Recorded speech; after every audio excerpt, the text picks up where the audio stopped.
7 জন ব্যক্তিকে রাসূলুল্লাহ ক্ষমা করে নাই। তাদের ভিতরে প্রথম নাম্বার যে ছিল তার নাম হলো আব্দুল্লাহ ইবনে খিতাল।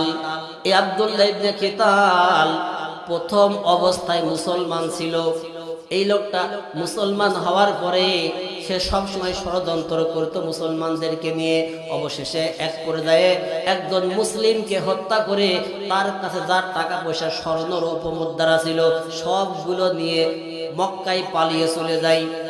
মক্কায় যাওয়ার পরে তার কয়েকজন দাসী ছিল।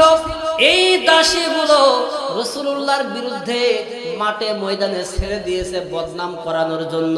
তার দাসীরা মাঠে মাঠে ময়দানে যেয়ে আল্লাহর নবীর নামে বদনাম রচনা করত, কুৎসা রচনা করে বেড়াতো।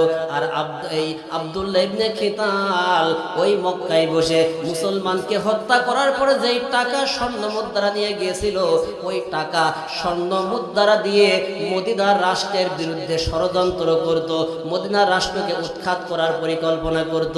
এই জন্য আল্লাহ নবী তাকে হত্যার নির্দেশ দিয়েছে, এক বিন্দু ছাড় দেয় নাই।